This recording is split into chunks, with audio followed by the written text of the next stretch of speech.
Selamat malam jemaat yang terkasih di dalam Kristus. Kita bersyukur untuk pemeliharaan Tuhan kepada kita sampai saat ini. Kita bersyukur kalau Tuhan kembali mempersatukan kita di dalam persekutuan doa malam ini. Saya mengajak setiap kita untuk boleh mempersiapkan diri, kita mau mengambil waktu teduh sejenak.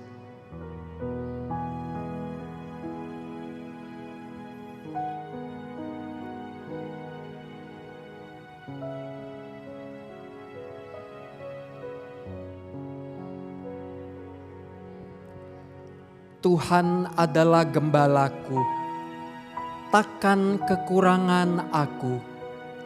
Ia membaringkan aku di padang yang berumput hijau.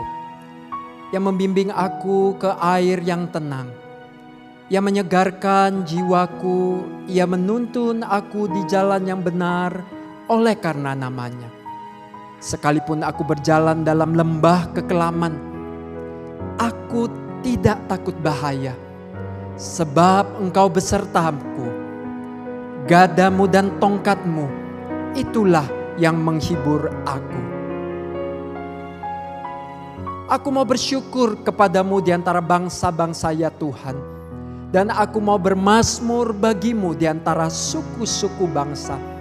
Sebab kasih-Mu besar mengatasi langit dan setiamu sampai ke awan-awan.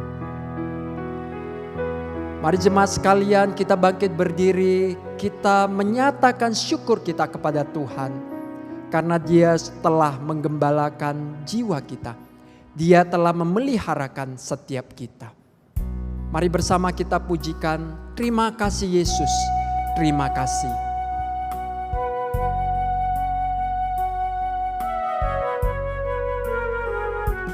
Ku ada sebab anugerah-Mu, ku ada karena kasih-Mu, Tuhan Yesus. Ku berterima kasih buat kasih rahmat-Mu.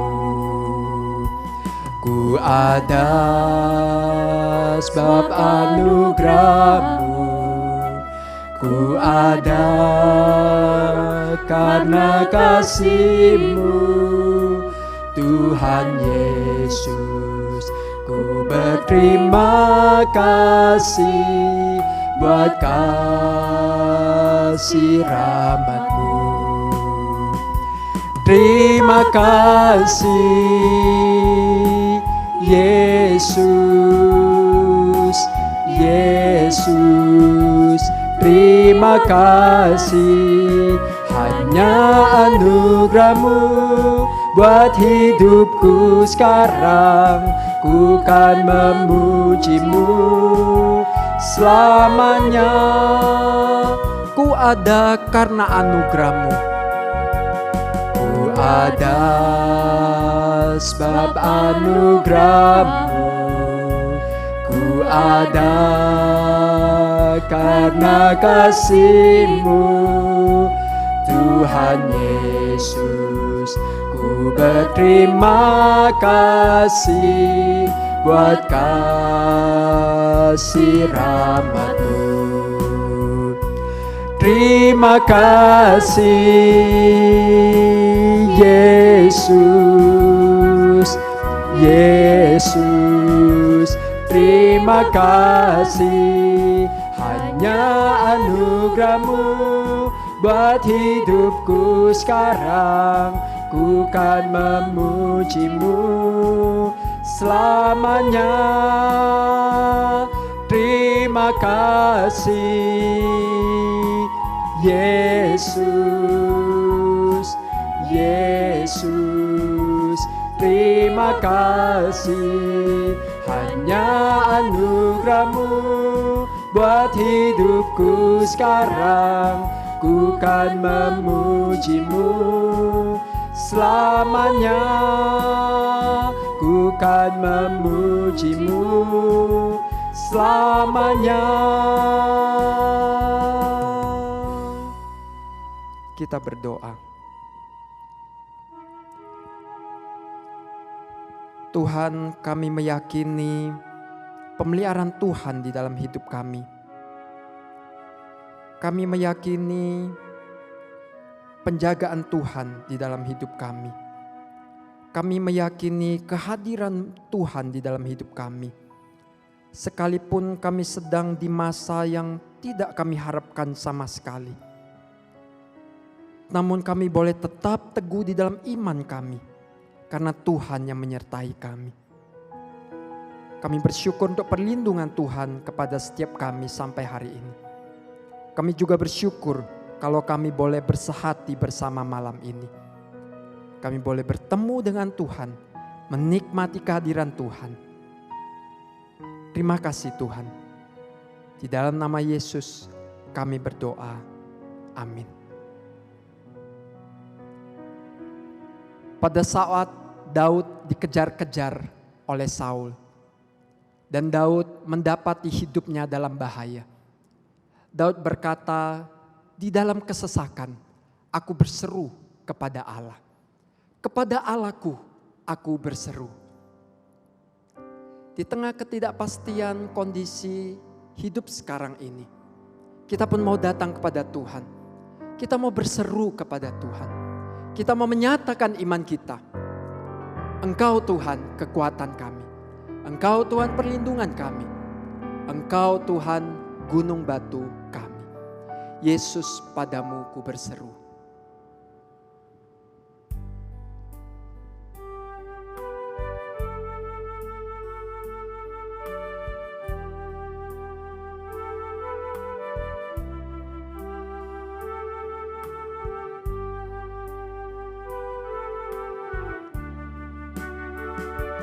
Kau Tuhan, penolong dalam hidupku, ku percaya hanya kepadamu.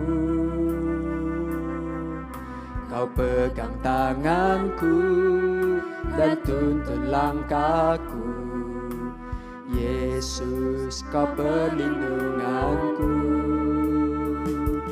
Kau Tuhan, kekuatan dalam hidupku, penolongku dalam kesesakan. Kau gunung batuku dan pertahananku. Yesus, kau kemenanganku. Yesus, padamu ku berseru. Kaulah penyelamatku, terpujilah kau Tuhanku. Mulutku memuji namamu, sepanjang umur hidupku. Terpujilah kau Tuhanku di atas segalanya.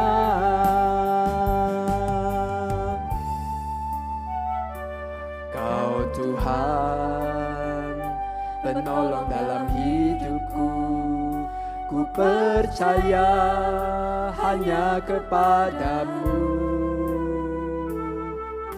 Kau pegang tanganku dan tuntun langkahku. Yesus, kau perlindunganku. Kau Tuhan, kekuatan dalam hidupku, penolongku dalam kesesakan. Kau gunung batuku dan pertahananku. Yesus, kau kemenanganku. Yesus, padamu ku berseru. Kaulah penyelamatku. Terpujilah kau Tuhanku. Mulutku memuji namamu, sepanjang umur hidupku. Terpujilah kau Tuhanku di atas segalanya.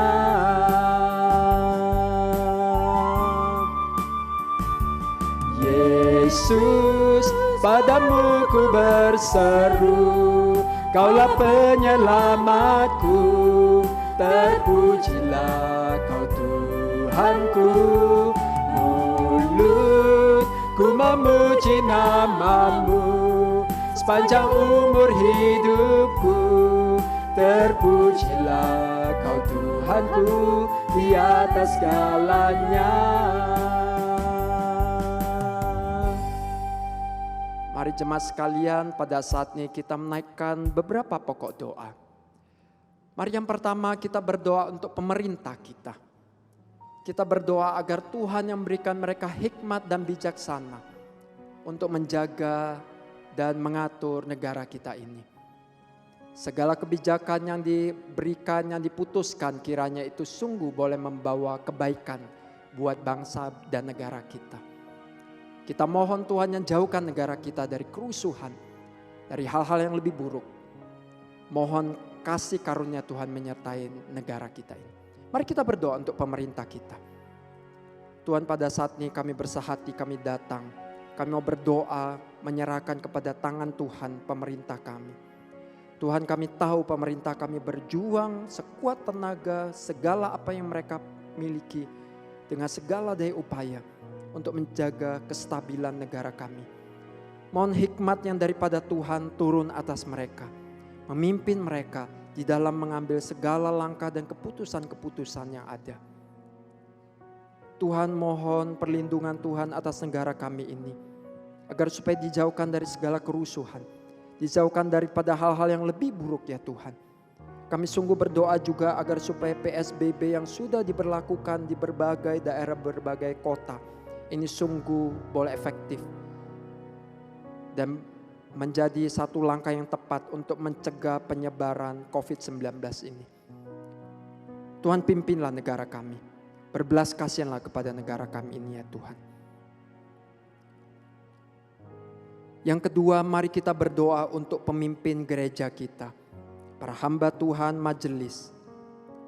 Dalam memikirkan dan memutuskan langkah dan strategi untuk tetap bisa melayani dan memperhatikan jemaat Gloria di masa sekarang ini. Sekalipun terjadi social distancing. Berikutnya mari kita berdoa juga untuk pergumulan finansial setiap jemaat. Ada dari saudara-saudari kita yang mengalami PHK, bisnisnya hampir terhenti, ada kesulitan di dalam usahanya. Mari mohon pertolongan Tuhan. Mari mohon Tuhan yang boleh memberikan kecukupan di dalam setiap kebutuhan yang ada, terutama kebutuhan hidup. Mari bersama kita membuka suara, kita berdoa untuk pemimpin gereja kita dan untuk saudara-saudari kita di dalam pergumulan finansial mereka. Tuhan, kembali kami boleh bersehati, kami mau berdoa untuk memimpin gereja kami. Para hamba Tuhan, majelis, Tuhan berikan hikmat bijaksana. Tuhan berikan hati untuk boleh tetap melayani jemaat sekalipun tidak bisa bertemu secara tatap muka. Biar para pemimpin gereja kami boleh memikirkan satu strategi langkah untuk tetap boleh melayani jemaat. Agar supaya mereka pun boleh dikuatkan. Mereka pun boleh merasakan bagaimana kasih Tuhan tetap hadir di masa di mana kami harus menjalin distancing, social distancing ini ya Tuhan.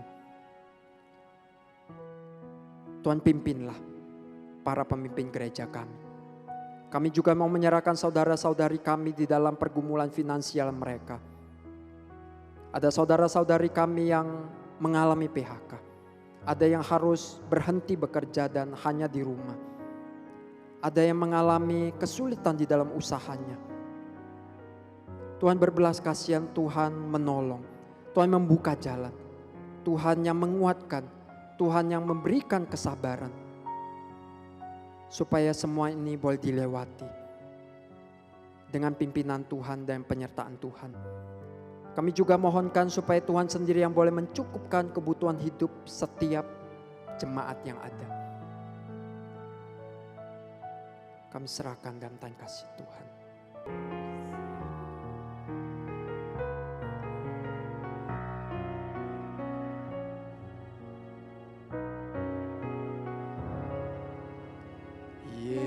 Yesus, padamu ku berseru, Kaulah penyelamatku.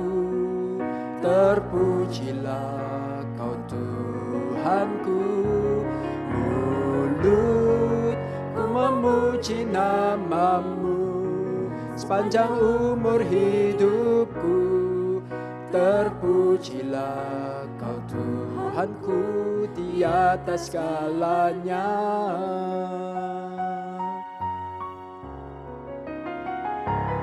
Yesus, padamu ku berseru, Kaulah penyelamatku.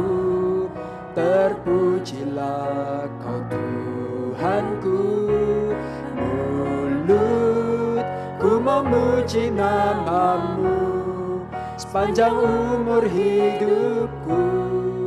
Terpujilah Kau Tuhanku di atas segalanya.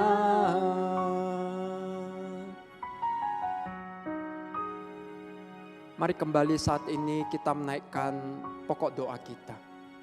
Mari kita berdoa agar supaya setiap jemaat memiliki kerinduan untuk mencari Tuhan di masa-masa seperti ini. Mari kita berdoa agar supaya setiap jemaat bertekun di dalam relasi pribadi mereka dengan Tuhan.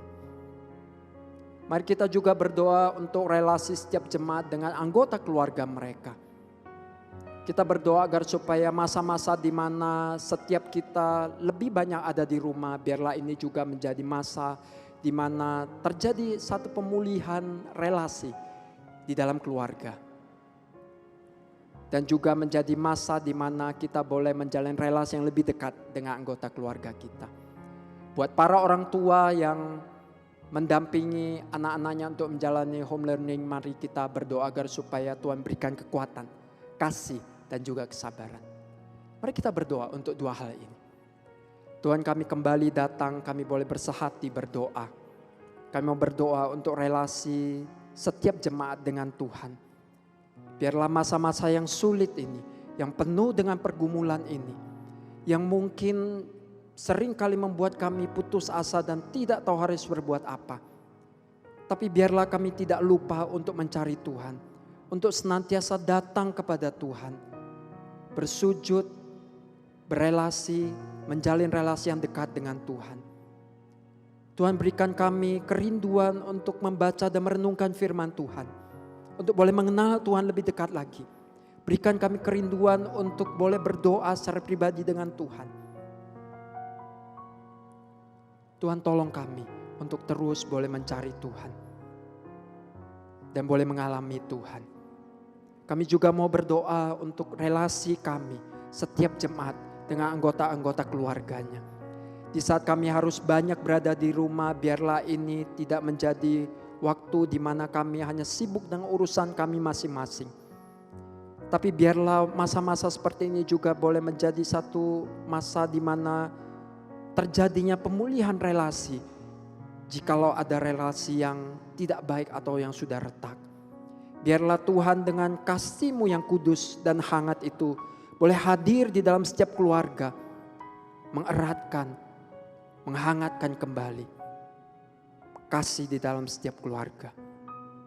Tuhan tolong kami sebagai orang tua yang terus mendampingi anak-anak kami menjalani home learning. Biarlah Tuhan juga hadir di sana. Tuhan memberikan sukacita, Tuhan memberikan kekuatan, Tuhan memberikan juga kasih dan juga kesabaran. Dan ajari anak-anak juga untuk boleh menyadari kasih-Mu melalui kehadiran orang tua. Anak-anak juga boleh merasakan kehadiran kasih Tuhan di dalam keluarga. Yang terakhir, jemaat sekalian, mari kita berdoa agar supaya kita di masa yang sulit ini, kita tidak lupa untuk menjadi terang dan garam dunia. Kita tidak lupa untuk menjadi berkat, untuk boleh menyaksikan kasih Tuhan kepada orang-orang di sekitar kita. Tuhan yang boleh memakai setiap kita yang sudah percaya, boleh menjadi perpanjangan tangan kasih Tuhan. Mari kita berdoa untuk hal ini. Tuhan, setiap kami yang adalah jemaat Tuhan, kami datang membawa diri kami. Kami rindu di masa di mana semua orang mengalami kesulitan, termasuk kami sendiri. Biarlah kami tidak lupa, agar supaya kami tetap boleh menjalankan peran kami sebagai terang dan garam dunia. Kami boleh menjadi saksi Tuhan. kami boleh menjadi perpanjangan tangan kasih Tuhan dimanapun kami berada. Melalui perbuatan-perbuatan kasih di dalam keseharian kami. Biarlah di sana kami boleh hadir sebagai bukti kehadiran Tuhan bagi sesama kami yang membutuhkan. Tuhan, kami percaya Tuhan yang akan menyertai kehidupan kami di masa-masa sulit seperti ini. Tuhan akan menjaga kami, memelihara kami, melewati semua ini dengan kasih karunia daripada Tuhan. Terima kasih Tuhan, kami serahkan doa dan permohonan kami ke dalam satu nama, yaitu nama Yesus. Amin. Jemaat yang terkasih, malam ini Tuhan tidak hanya hadir di tengah kita, namun Tuhan dengan kasih karunia-Nya berkenan menyatakan diri-Nya melalui firman-Nya. Firman-Nya kita meyakini akan menguatkan, menghibur, dan meneguhkan iman setiap kita. Tuhan mau kita percaya penuh kepada firman-Nya dan kita boleh taat penuh kepada firman-Nya. Mari saat ini kita mempersiapkan hati kita. Kita mau katakan, aku mau percaya, aku mau taat.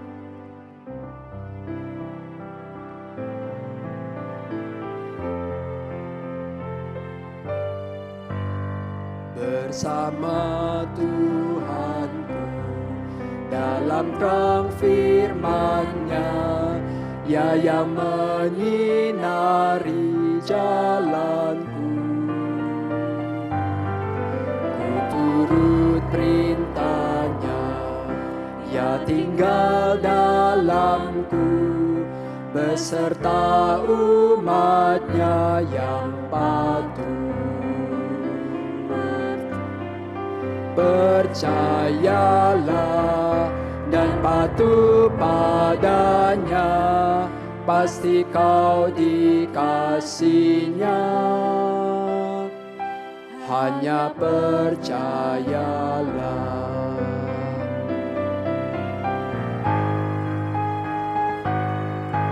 Hilang awan gelap, lenyap bayang maut, saat tampak wajah Tuhanku. Hilanglah bimbangku, lenyap air mataku, percaya dan patuh padanya. Percayalah dan patuh padanya, pasti kau dikasihinya. Hanya percayalah.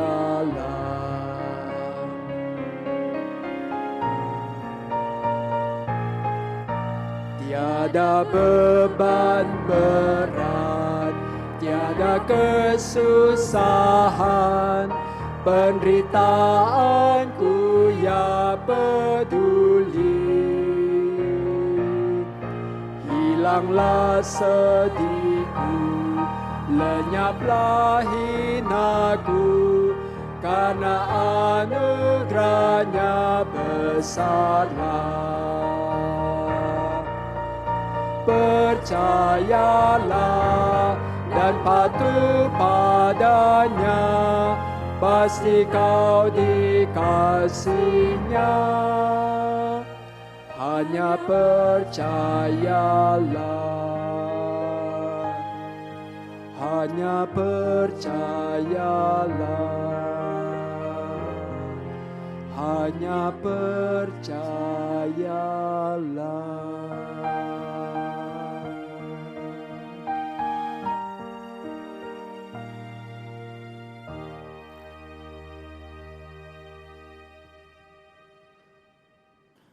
Selamat malam jemaat Tuhan yang saya kasih dalam Kristus. Bagaimana kabarnya? Saya yakin Tuhan kita adalah penjaga, adalah gembala kita yang baik. Maka Dia akan melindungi saudara dan melindungi saya, semua dalam keadaan baik.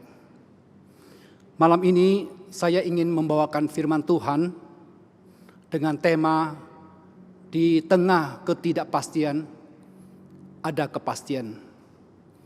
Untuk itu sebelum kita membaca Alkitab, kita akan menundukkan kepala dan berdoa. Tuhan, kami sangat bersyukur kalau pada malam ini Engkau memberikan kami kesempatan untuk mengadakan kebaktian doa meskipun secara online ya Tuhan. Kami percaya dimanapun kami berkumpul di dalam nama-Mu, Engkau hadir di tengah-tengah kami. Kami juga mohon ya Tuhan, untuk semua doa yang sudah kami naikkan, Tuhan kiranya mendengar dan menjawabnya.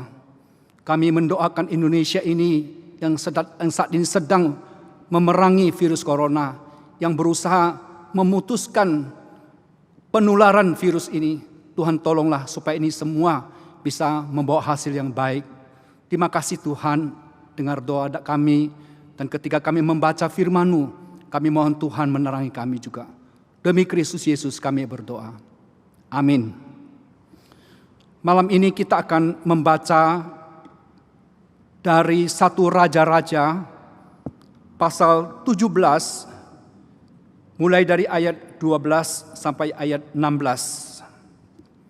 1 Raja-Raja pasal 17 ayat 12 sampai ayat 16. Demikian firman Tuhan berkata, perempuan itu menjawab, demi Tuhan Allahmu yang hidup, sesungguhnya tidak ada roti padaku sedikit pun, kecuali segenggam tepung dalam tempayan dan sedikit minyak dalam buli-buli. Dan sekarang aku sedang mengumpulkan 2-3 potong kayu api. Kemudian aku mau pulang dan mengolahnya bagiku dan bagi anakku. Dan setelah kami memakannya, maka kami akan mati. Tetapi Elia berkata kepadanya, janganlah takut, pulanglah, buatlah seperti yang kau katakan. Tetapi buatlah lebih dahulu bagiku sepotong roti bundar kecil daripadanya, dan bawalah kepadaku. Kemudian barulah kau buat bagimu dan bagi anakmu. Sebab beginilah firman Tuhan Allah Israel, tepung dalam tempayan itu tidak akan habis, dan minyak dalam buli-buli itu pun tidak akan berkurang, sampai pada waktu Tuhan memberi hujan ke atas bumi. Lalu pergilah perempuan itu dan berbuat seperti yang dikatakan Elia. Maka perempuan itu dan dia serta anak perempuan itu mendapat makan beberapa waktu lamanya. Tepung dalam tempayan tidak habis dan minyak dalam buli-buli itu tidak berkurang, seperti firman Tuhan yang diucapkannya dalam perantaraan Elia. Sampai sejauh ini pembacaan firman Tuhan. Beberapa tahun terakhir ini, ketika musim kemarau tiba, penduduk kota Surabaya merasakan suhu bumi yang sangat panas dan menyengat. Umumnya suhu panas yang normal adalah 33 derajat Celcius. Tetapi di beberapa lokasi ada yang mencapai sampai 38 derajat. Bahkan ada yang berkata 40 derajat. Untung di Surabaya ada banyak pohon hijau yang tumbuh di kota, dan AC di kantor dan di rumah. Dan kadang-kadang ketika kita merasa AC di rumah sudah tidak mempan, paling-paling kita bisa pergi ke mal-mal yang ber-AC dingin. Seperti di dekat rumah saya ada Galaxy Mall 1-3 dan juga plaza-plaza yang lain. Saudara-saudara, di dalam pengamatan saya demikian. Sepanas-panasnya kota Surabaya, bila dibandingkan dengan kota Sarfat di wilayah Sidon, rasanya tidak ada apa-apanya. Di kota ini hawanya sangat panas, berdebu, tanahnya gersang, tidak ada pohon hijau yang tumbuh. Mengapa? Padahal menurut catatan sejarah, kota Sarfat di wilayah Sidon merupakan salah satu wilayah pusat penyembahan Baal. Kita ingat Ratu Isabel, saudara, juga berasal dari Sidon. Kenapa mereka mengalami musim kemarau yang panjang. Saudara-saudara, bukankah daerah Sidon itu menyembah dewa Baal? Bukankah dewa Baal dipercaya sebagai dewa kesuburan, dewa yang menurunkan hujan? Tapi pada waktu itu dewa Baal tidak bisa berbuat apa-apa.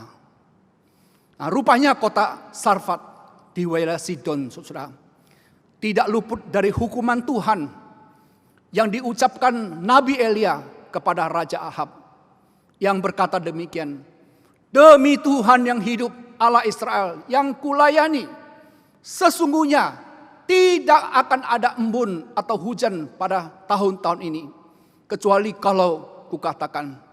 Kalau kita membaca Yakobus pasal 5, saudara, disebutkan tahun-tahun ini panjangnya adalah 3,5 tahun. Jadi ada kemungkinan kota Sarfat itu sudah tidak turun hujan 2 atau 3 tahun, saudara. Bapak Ibu sekalian, saat ini dunia sedang dilanda bencana COVID-19, saudara. Mengapa ada COVID-19? Ada yang mengatakan itu adalah satu fenomena alam. Karena setiap 100 tahun sekali ada siklus wabah. Meskipun waktunya itu tidak tepat 100 tahun. Tetapi kalau dihitung itu 100 tahun. Misalnya wabah Marseille, saudara, itu terjadi pada tahun 1720.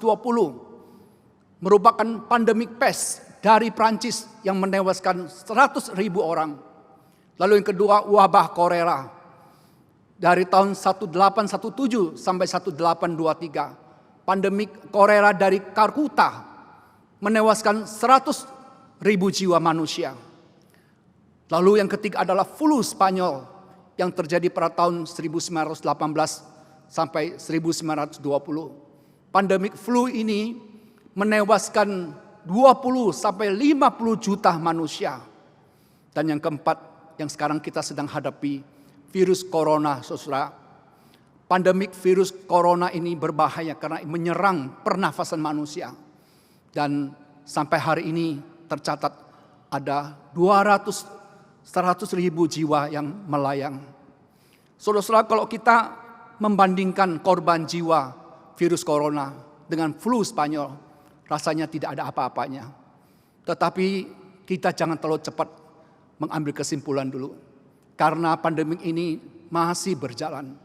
Dan juga kalau kita melihat dampak yang ditimbulkan pandemik virus corona ini bukan main hebatnya. Saudara-saudara, kota-kota di dunia ini, ya, seperti kota New York yang mendapatkan gelar kota yang tidak pernah tidur, yang terpadat, kini sepi akibat corona, saudara. Lalu kita juga mengenal kota Real Madrid yang juga orangnya penuh hiruk pikuk di sana. Sekarang menjadi sepi senyap. Bukan saja kota-kota besar menjadi senyap, tapi semua gereja Tuhan di seluruh dunia untuk sementara ini ditutup guna mencegah corona. Ada seorang ibu yang berusia 88 tahun berkata, segawat-gawatnya negeri baru pertama kali dia menyaksikan gereja ditutup, tidak mengadakan kebaktian. Inilah realitanya. Nah, saudara, kita kembali ke kota Sarfat. Kota yang panas, berdebu, dan kering kerontang ini. Di kota ini hidup seorang janda dengan anak perempuannya yang masih kecil. Janda ini tidak mempunyai apa-apa kecuali segenggam tepung dan sedikit minyak dalam buli-buli. Hari itu perempuan ini sedang memungut beberapa kayu kering untuk masak, masakan yang terakhir. Dan pada waktu itu ia bertemu dengan Nabi Elia.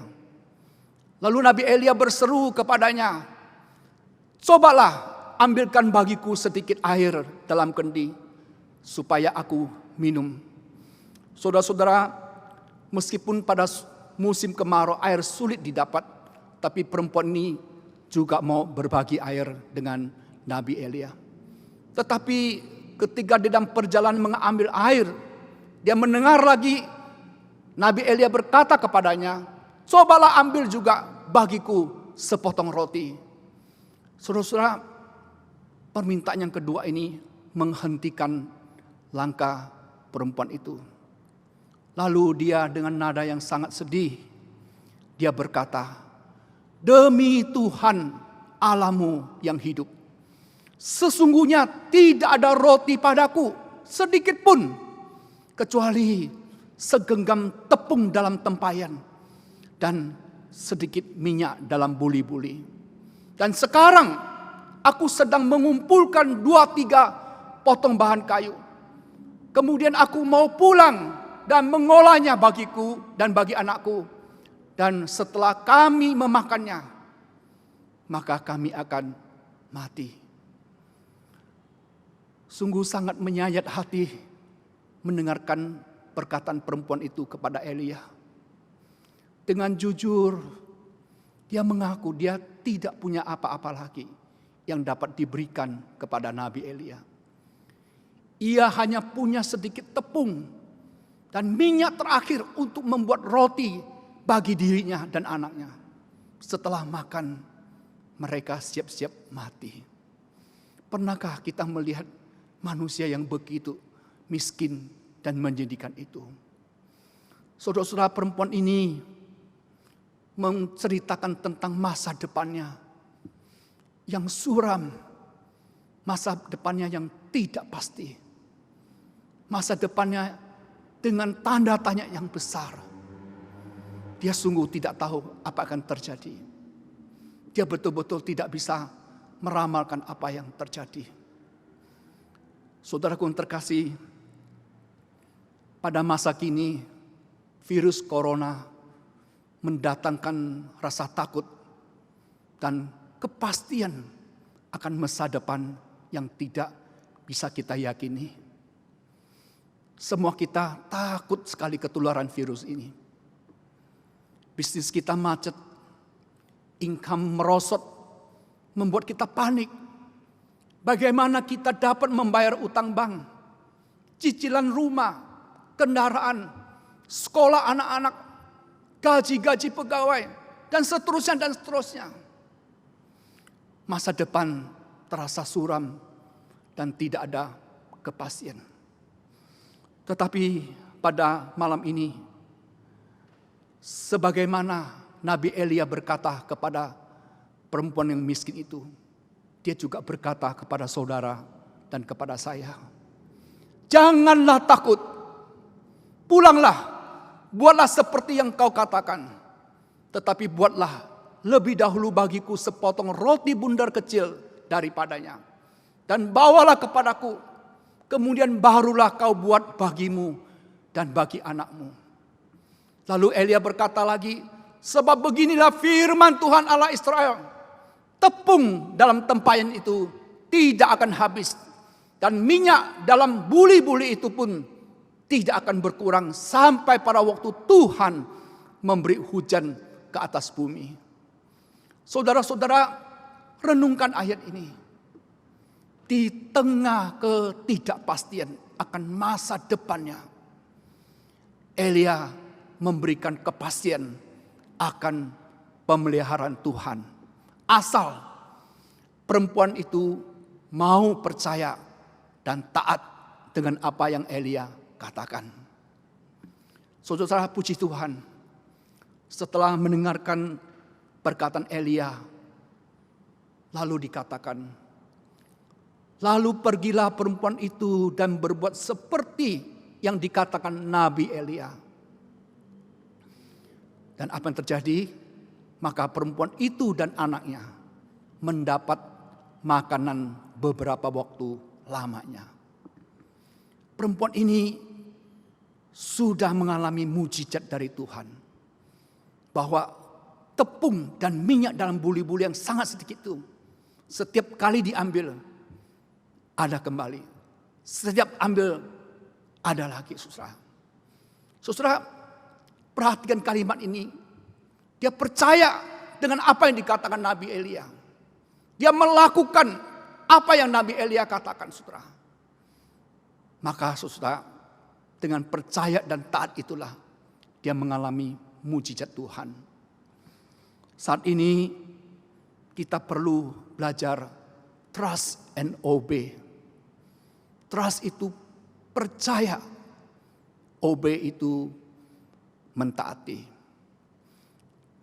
Saudara-saudara, secara sederhana bagaimanakah kita mempercayakan diri kepada Tuhan atau trust God, saudara? 10 tahun yang lampau saya pernah berbincang-bincang dengan satu keluarga di mana suaminya ini menderita gagal ginjal. Karena gagal ginjal, saudara, dia 1 minggu 2 kali harus cuci darah. Saudara, 10 tahun yang lalu cuci darah itu adalah satu pengobatan yang sangat mahal, saudara. Setiap minggu 2 kali, berarti 1 bulan 8 kali. Kalau 1 minggu ada 5 minggu berarti 10 kali. 1 kali itu tidak tahu berapa puluh juta waktu itu, saudara.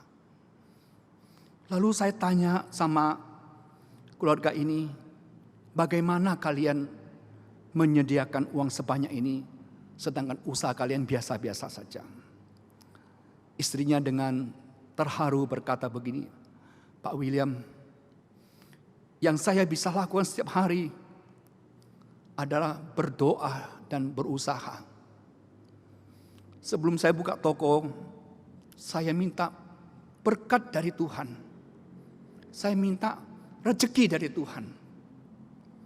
Dan tidak tahu bagaimana Tuhan selalu mengirim pembeli-pembeli yang tidak saya kenal, yang kemudian menjadi pelanggan saya dan sebagainya.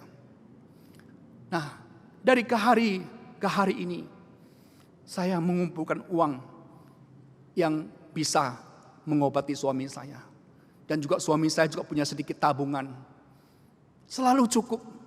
Seperti janda ini, yang setelah tepung diambil, minyak diambil, ada lagi, saudara.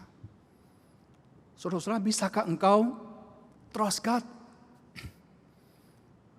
Bisakah engkau percayakan Tuhan? Kalau engkau percaya, engkau akan mengalami mujizat Tuhan. Lalu yang kedua, obey. Obey itu bentuk nyatanya bagaimana? Saudara-saudara, kadang kita membaca Alkitab,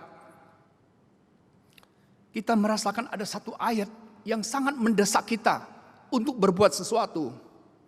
Apakah untuk orang di sebelah kiri, kanan kita, di mana, saudara? Ketika kita melihat satu kesulitan orang, ada satu desakan dari dalam untuk berbuat sesuatu. Saudara-saudara, jangan abaikan desakan itu. Mungkin itu dari Tuhan yang Tuhan ingin saudara lakukan.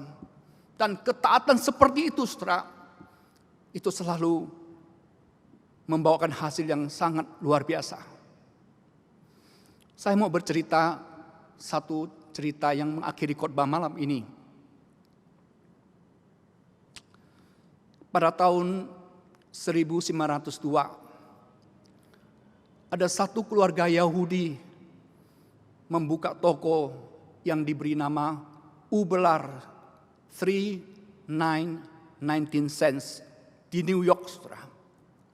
Suaminya dan istrinya orang Yahudi, tapi mereka punya kewarganegaraan Australia dan Rusia, saudara. Mereka bertemu di New York lalu menikah. Mereka satu pasutri yang bahagia, yang punya hati yang mengasihi sesama. Lalu pada pagi mereka mulai membuka toko itu.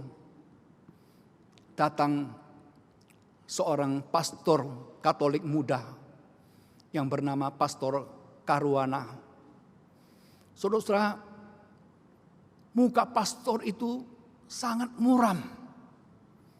Dan ia berkata, jika hari Senin saya tidak bisa mendapatkan $500, gereja saya akan ditutup.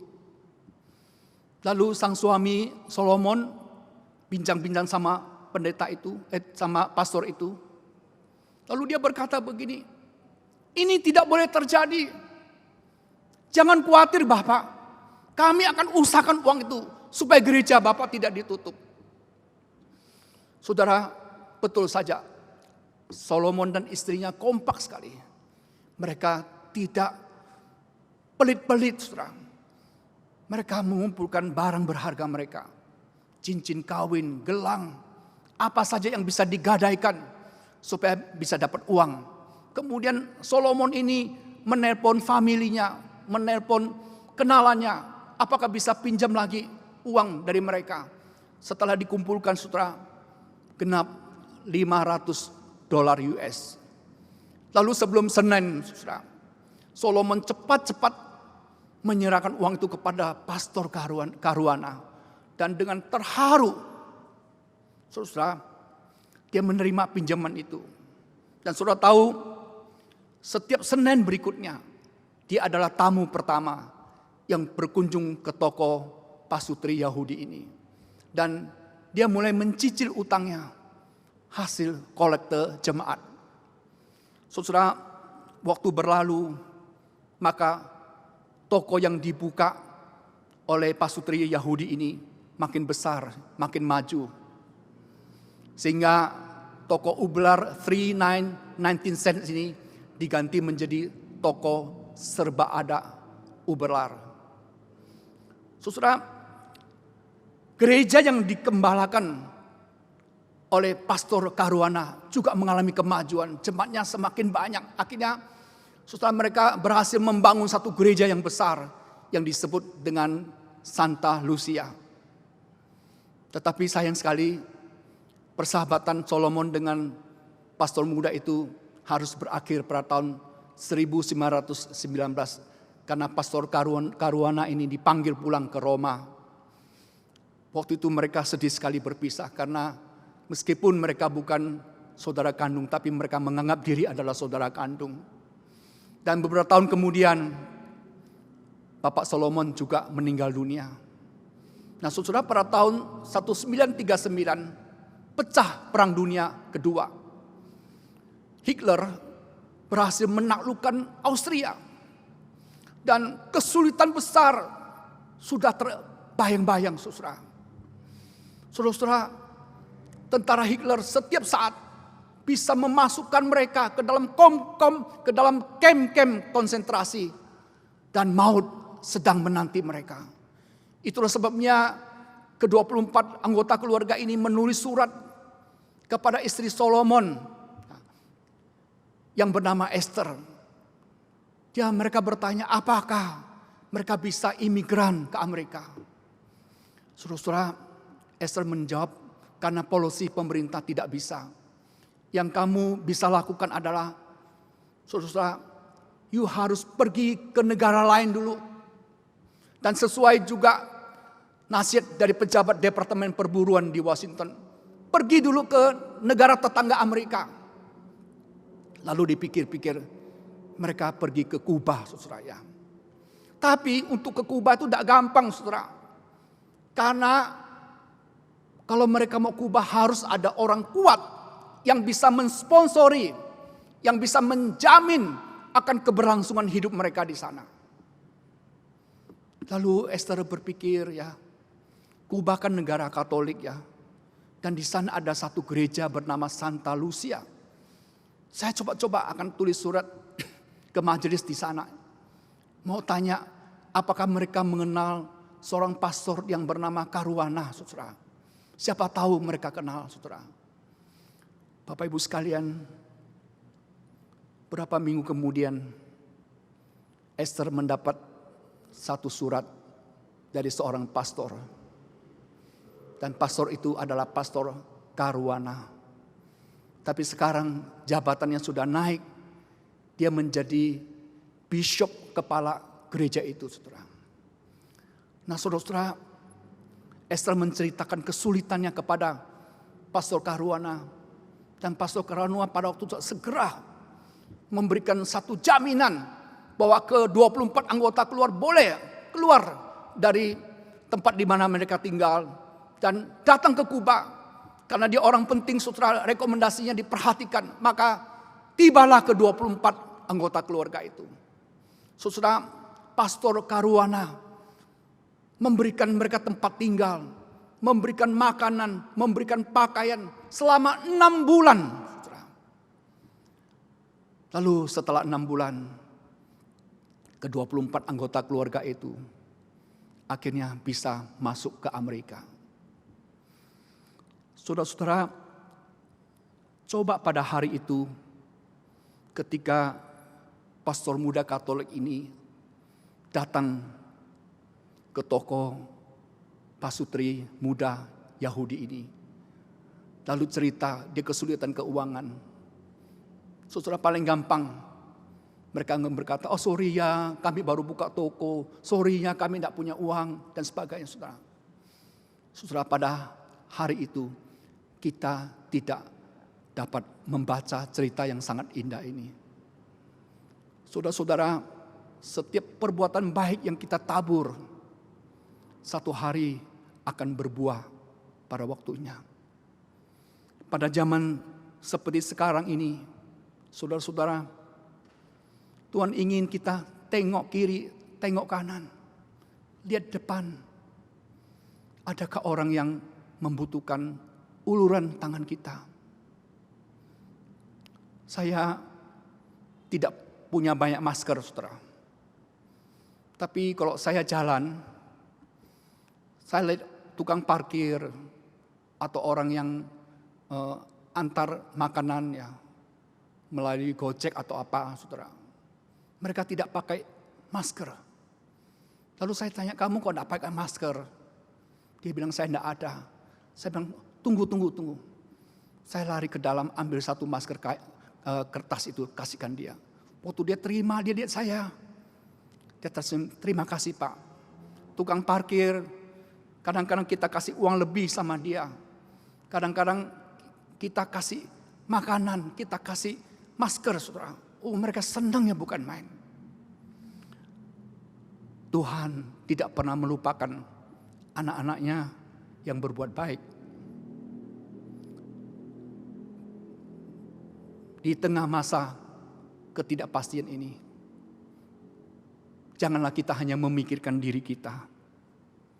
Bagaimana kita menimbun makanan yang lebih banyak, membeli itu lebih banyak, atau bagaimana. Tengok ke kiri, tengok ke kanan. Mungkin ada orang yang bisa kita tolong. Dan itulah perbuatan yang memuliakan Tuhan. Jangan takut.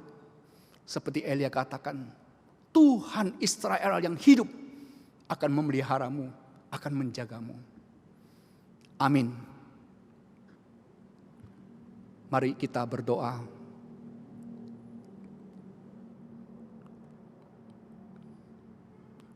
Bapa di dalam surga, pada malam ini hamba berdoa untuk seluruh jemaat-Mu yang mengikuti kebaktian online ini. Perasaan kami saat ini ya Tuhan, banyak yang berkecamuk. Kami takut sekali ketularan virus ini. Kami juga gelisah melihat perekonomian yang seperti ini. Kami banyak khawatir ya Tuhan. Tetapi melalui firman-Mu pada malam ini, Engkau berkata jangan takut. Karena Allah yang Engkau sembah adalah Allah yang hidup. Dia akan memeliharamu dan menjagamu. Terima kasih Tuhan.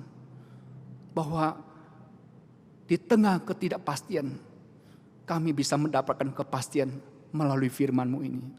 Terpujilah Engkau Bapa. Dengarkan seru doa kami. Demi nama Tuhan Yesus kami berdoa. Amin. Jemaat, mari kita bangkit berdiri. Kita akan menerima berkat dari Tuhan.